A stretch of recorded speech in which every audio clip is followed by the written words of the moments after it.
Selamat berjumpa kembali dalam layanan audio Sahabat Seperjalanan. Hari ini adalah hari Sabtu 15 Maret 2025. Tema renungan saat teduh kita dengan judul Aku Memperanakan Engkau. Firman Tuhan terambil dalam Kisah Rasul 13 ayat 31 sampai dengan ke-33. Dan selama beberapa waktu ia telah menampakkan diri kepada mereka yang mengikuti dia dari Galilea ke Yerusalem. Mereka itulah yang sekarang menjadi saksinya bagi umat ini. Dan kami sekarang memberitakan kabar kesukaan kepada kamu, yaitu bahwa janji yang diberikan kepada nenek moyang kita telah digenapi Allah kepada kita, keturunan mereka, dengan membangkitkan Yesus seperti yang telah ada tertulis dalam Mazmur kedua. Anakku engkau, aku telah memperanakan engkau pada hari ini. Mari kita berdoa. Bapa yang di dalam surga, kami ingin terus belajar kebenaran firman Allah dan bagaimana hidup untuk menyenangkan Tuhan dan menunaikan tugas yang dititipkan, diamanatkan kepada kami. Dalam nama Tuhan Yesus kami berdoa. Amin. Shalom sahabat seperjalanan yang dikasihi Tuhan, iman percaya orang Kristen atau anak-anak Tuhan, kita menyebutnya itu kita sebagai anak-anak Allah, anak-anak Tuhan, anak-anak perjanjian, anak-anak tebusan darah, dan kita menyebut Allah sebagai Bapa. Sebuah hubungan yang sangat luar biasa, satu bentuk keintiman. Kita menyebut Allah itu sebagai Bapa, dan itu digambarkan juga Kristus sebagai anak Allah dan Bapa sebagai yang mengutus anaknya sendiri. Dalam konteks ini sahabat seperjalanan, kita tidak bisa memikirkan Bapa dengan anak dalam hubungan yaitu biologis di dalam memahami Tuhan, karena Tuhan itu bukan raga, bukan jasmani. Allah adalah roh, dan Kristus sendiri adalah roh yang datang menjadi manusia, mengambil kedagingan manusia, menjadi manusia seutuhnya yang bisa mengalami lapar kalau kemudian tidak makan, haus kalau kemudian tidak minum, ngantuk kalau kemudian tidak tidur, dan bisa kemudian badannya terluka kalau dicederai. Itulah sebuah keagungan kemuliaan daripada Kristus yang adalah Allah kita yang datang menjadi juru selamat. Apa yang dimaksud dengan aku memperanakan engkau? Itu ada pada ayat yang ketiga. Telah digenapi Allah kepada kita keturunan mereka dan membangkitkan Yesus seperti yang telah ada tertulis dalam Mazmur kedua. Anakku engkau, aku memperanakan engkau pada hari ini. Allah telah membangkitkan dia dari antara orang mati, dan ia tidak akan diserahkan kembali kepada kebinasaan. Hal itu dinyatakan oleh Tuhan dalam firman ini.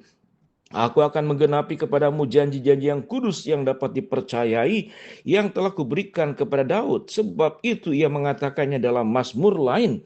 Engkau tidak akan membiarkan orang kudus melihat kebinasaan. Sebab Daud melakukan kehendak Allah pada zamannya. Lalu mangkat dan dibaringkan di samping nenek moyangnya, dan ia akan diserahkan kepada kebinasaan. Tetapi Yesus yang dibangkitkan Allah tidak demikian. Jadi ketahuilah hai saudara-saudara, oleh karena dialah maka diberitakan kepada kamu pengampunan dosa. Dan di dalam dialah setiap orang yang percaya memperoleh pembebasan dari segala dosa yang tidak dapat kamu peroleh dari hukum Musa. Ini adalah sebuah khotbah penyampaian daripada kebenaran firman Allah yang disampaikan oleh Paulus. Perjalanan Paulus dan kawan-kawan dari Pafos kemudian ke Perga, dari Perga kemudian ke Antioquia, dari Antioquia kemudian sampai ke Pisidia, dan di rumah ibadat itulah Paulus menyampaikan khotbah atau pengajaran firman Allah sebagaimana yang dijelaskan tadi, yaitu tentang Allah, aku telah memperanakan engkau pada hari ini. Berita dan pusat daripada pemberitaan Paulus adalah Kristus dan salib. Bagaimana orang kemudian supaya percaya kepada Kristus.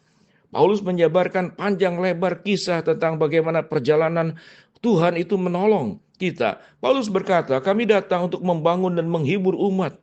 Paulus mengingatkan kisah Musa 40 tahun. Bagaimana 40 tahun Tuhan itu sabar.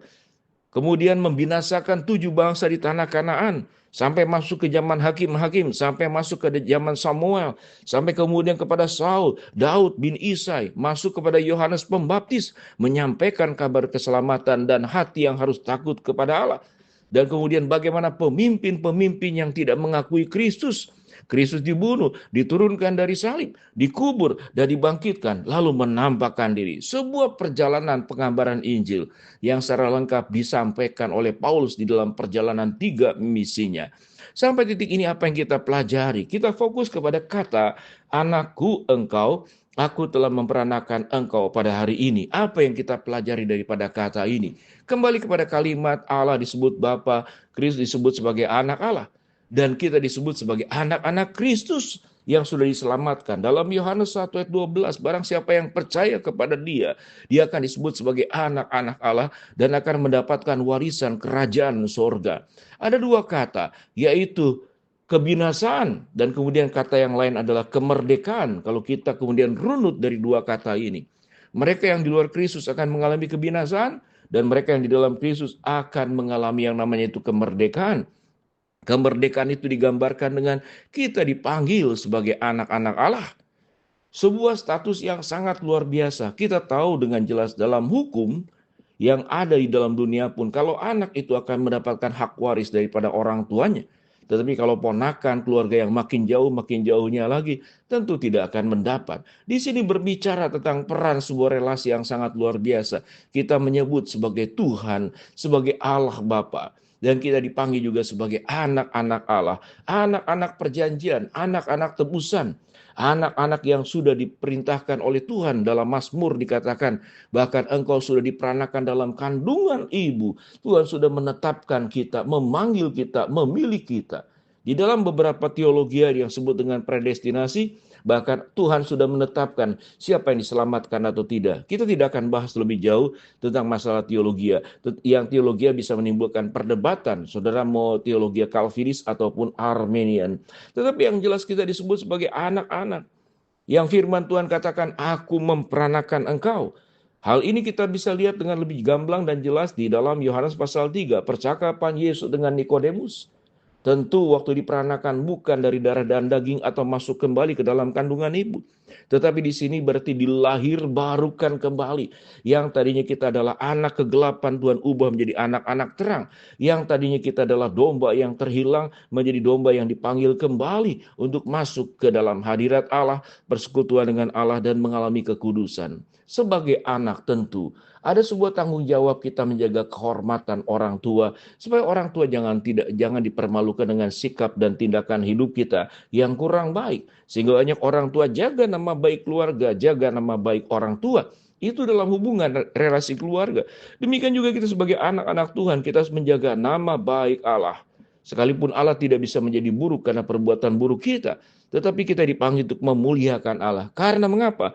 Karena Tuhan sudah memperanakan kita. Karena Tuhan sudah melahirkan baru kita. Karena Tuhan sudah menjanjikan hak waris kerajaan sorga yang kita akan nikmati suatu hari nanti. Dan karena kita sebagai anak, Tuhan juga menjaga kita. Bukankah pemazmur berkata, aku tidak akan membiarkan anak cucumu meminta-minta roti. Ada pemeliharaan Tuhan pada saat kita kurang. Ada kekuatan Tuhan pada saat kita lemah. Ada terang Tuhan pada saat kita mendapat dalam kegelapan. Ada penghiburan Tuhan tatkala kita berada dalam keadaan beban berat. Ada jalan yang Tuhan buka tatkala kita mengalami kebuntuan. Itulah sebuah anugerah yang Tuhan berikan kepada setiap kita masing-masing yang disebut anak-anak Allah. Aku memperanakan engkau.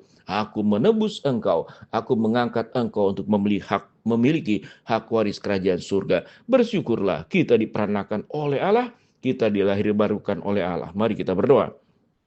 Bapa dalam surga, terima kasih buat kebenaran firman Allah yang kami pelajari. Hamba berdoa buat sahabat seperjalanan yang sakit, Tuhan jamah sembuhkan. Sahabat seperjalanan yang sedang menghadapi masalah, Tuhan bukakan jalan. Sahabat seperjalanan yang sedang memohon sesuatu kepada Tuhan, Tuhan kabulkan sesuai dengan waktu, rencana, dan waktu yang tepat buat Tuhan. Dalam nama Tuhan Yesus kami berdoa. Amin.